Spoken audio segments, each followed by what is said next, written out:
கழக துணை பொதுச் செயலாளர்கள் அண்ணன் ஆர் ராசா அவர்களே, அண்ணன் பொன்முடி அவர்களே, அத்தை கனிமொழி கருணாநிதி அவர்களே, வரவேற்புரை ஆற்றிய கழக அமைப்பு செயலாளர் அண்ணன் திரு ஆர் எஸ் பாரதி அவர்களே, அண்ணன் டி கே எஸ் இளங்கோவன் அவர்களே, நன்றி உரை ஆற்ற உள்ள NCBH மேலாண் இயக்குனர் திரு சந்தானம் அவர்களே, மாண்புமிகு அமைச்சர்கள் அண்ணன் முத்துசாமி அவர்களே, அண்ணன் மூப்பே சாமிநாதன் அவர்களே, அண்ணன் தாமோ அன்பரசன் அவர்களே, அண்ணன் செஞ்சி மஸ்தான் அவர்களே, அண்ணன் சேகர்பாபு அவர்களே, அண்ணன் ராணிப்பேட்டை காந்தி அவர்களே, மாண்புமிகு அமைச்சர் சகோதரர் திரு TRB ராஜா அவர்களே,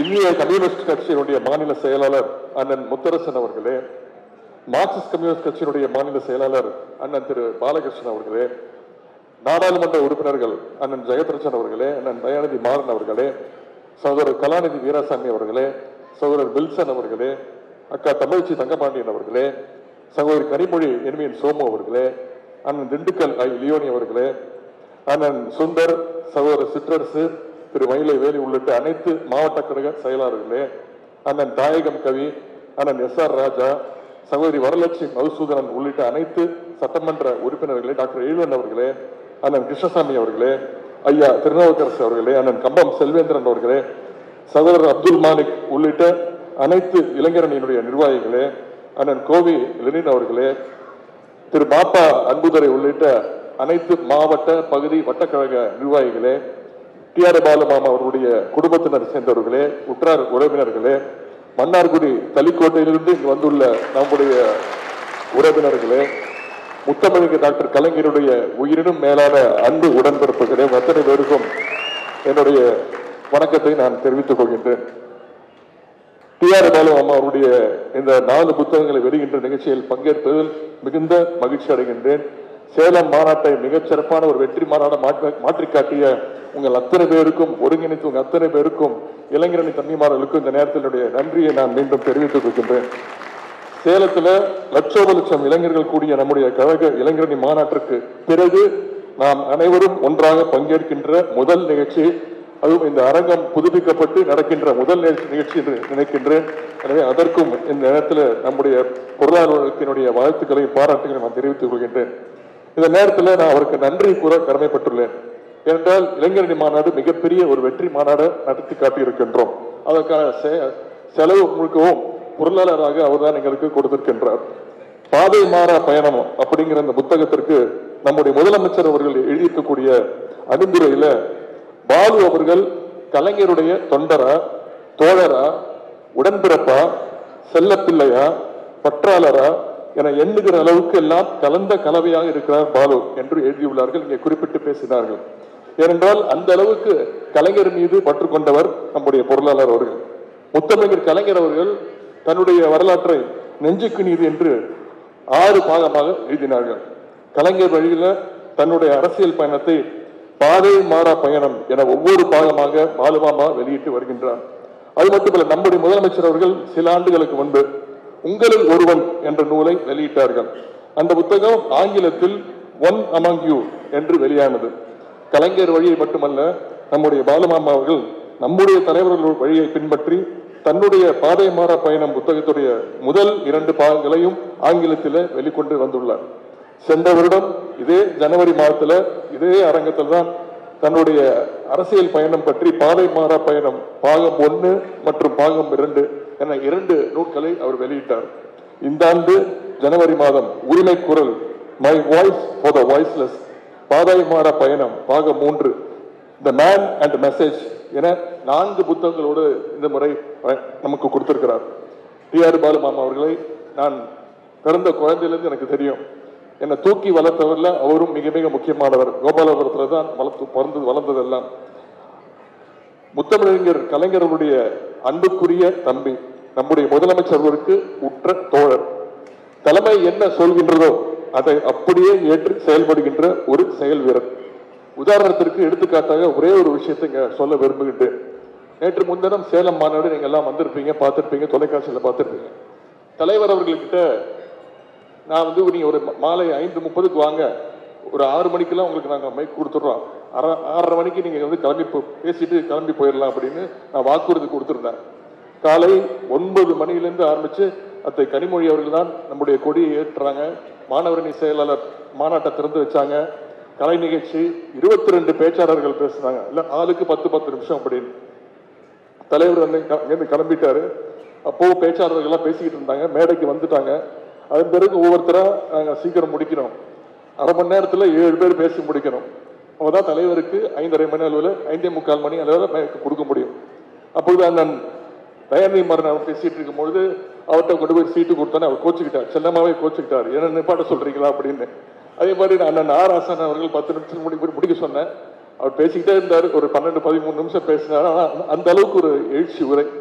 அதன் பிறகு கனியத்தை துணை பொதுச் செயலாளர் கனிமொழி அவர்கள் பேச ஆரம்பிச்சாங்க. என்று கேட்டாங்க, எத்தனை நிமிஷம் பேசணும்னு. நீங்க பேசுங்க அப்படின்னு கரெக்டா 10 நிமிஷத்துல முடிச்சுட்டாங்க. அதன் பிறகு நான் பேச வேண்டியது, நான் கிட்டத்தட்ட ஒரு 22-23 நிமிஷம் பேசினேன். அதன் பிறகு பாலுமாமா பேச போறாரா இல்லையா அப்படின்னு நினைச்சுக்கிட்டே இருந்தோம். மைக்க பிடிச்சாரு. வந்த அனைவருக்கும் என்னுடைய நன்றி வணக்கம் சொல்லிட்டு வந்துட்டாரு. அதற்காகவே ஒரு கோடி. அந்த அளவிற்கு தலைவர் வந்து உடனே அவர் சொன்ன நேரத்திற்கு அவர் அனுப்பணும். தலைவர் என்ன விரும்புறாரோ அதை செய்யணும் அப்படிங்கிறதுல நம்முடைய பாலுமாமா அவர்கள் எப்பொழுதுமே தலைவர் என்ன நினைக்கிறாரோ அதை செய்து முடிப்பவர் நம்முடைய டி.ஆர். பாலுமாமா அவர்கள். கடந்த ஆண்டு நடைபெற்ற பாதை மாற பயணம் பாகம் 1 மற்றும் பாகம் 2 வெளியீட்டு விழா எப்படி நடந்ததுன்னு உங்களுக்கு எல்லாம் ஞாபகம் இருக்கும். நம்முடைய தலைவர் முதலமைச்சர்கள் பேசும்பொழுது, புத்தகங்களை வெளியிட்டு பேசும்பொழுது தன்னுடைய பிரசிடென்சி கல்லூரி பருவத்திற்கே திரும்பி போய் அவ்வளவு இளமையாக நகைச்சுவையாக அவர் பேசினார்கள். 1970களில் பாலுமாமா அவர்களும் தலைவர் அவர்களும் எப்படியெல்லாம் இணைந்து இளைஞரணியை கழகத்தை வளர்த்தார்கள் என்று எடுத்து அப்போது கூறினார்கள். குறிப்பா தலைவர் அவர்களிடம் அவர் ஒரு காரை பெற்றுவிட்டு அதற்கான தொகையை கொடுக்கவில்லை என்று அந்த நிகழ்ச்சியிலே தலைவர் அவர்கள் ஞாபகப்படுத்தினார்கள். இப்பொழுது வரை அது கொடுக்கலங்க. இப்போ கழகத்துடைய பொருளாளர் வேற, இப்போ வரைக்கும் கொடுக்கல. அடுத்த வருடமும் ஞாபகப்படுத்துவேன், கொடுக்குற வரைக்கும் ஞாபகப்படுத்திக்கிட்டே இருப்பேன். தலைவர் சொல்லியிருக்கிறேன்.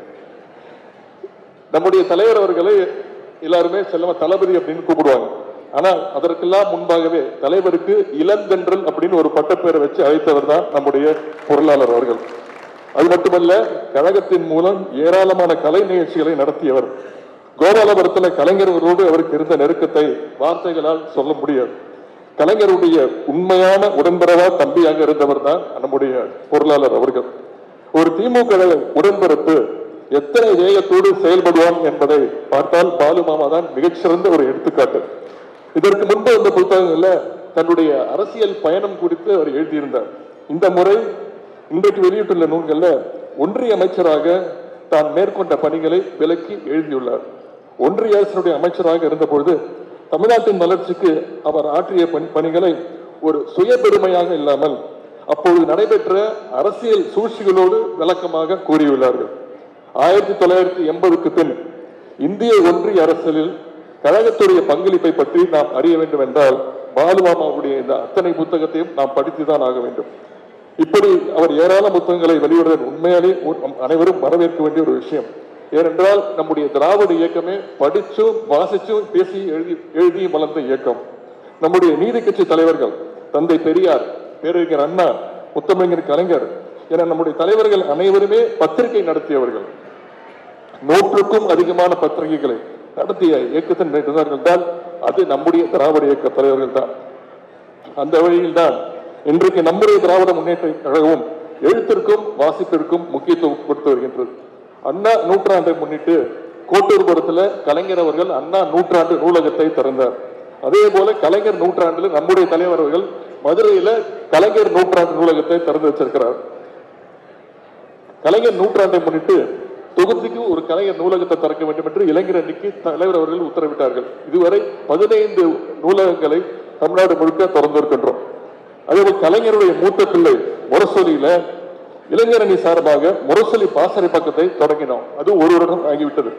முத்தமிழர் பதிப்பகத்தை இளைஞர் அணி சார்பாக தொடங்கி அது வெளியான கட்டுரைகளை தொகுத்து 9 நூல்களாக கொண்டு வந்துள்ளோம். இந்த நிகழ்ச்சியிலே நான் ஒரு பதிப்பாளராகவும் பப்ளிஷராகவும் இந்த நிகழ்ச்சியிலே நான் கலந்து கொள்கின்றேன். அந்த புத்தகத்தையும் நம்முடைய முதலமைச்சர் அவர்கள் தான் வெளியிட்டாங்க.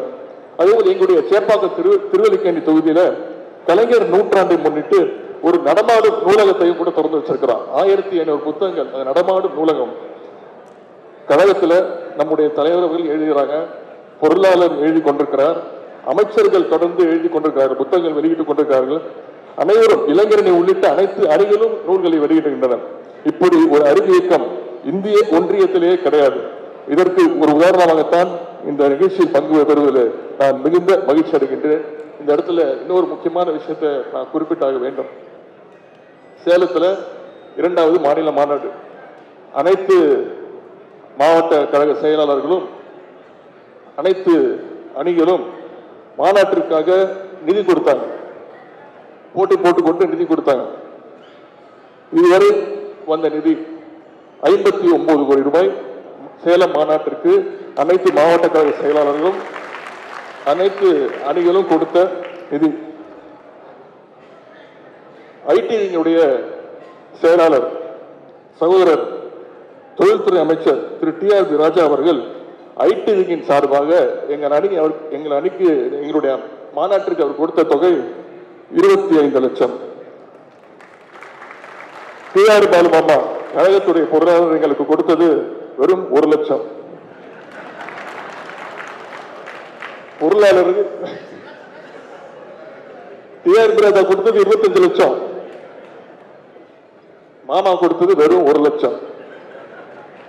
பரவாயில்ல, நிதி தான் கொடுக்கல.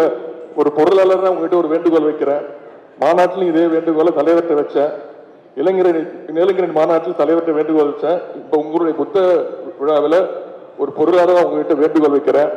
வருகின்ற நாடாளுமன்ற தேர்தலில் இளைஞர்களுக்கு அதிகமாக வாய்ப்பு கொடுங்க.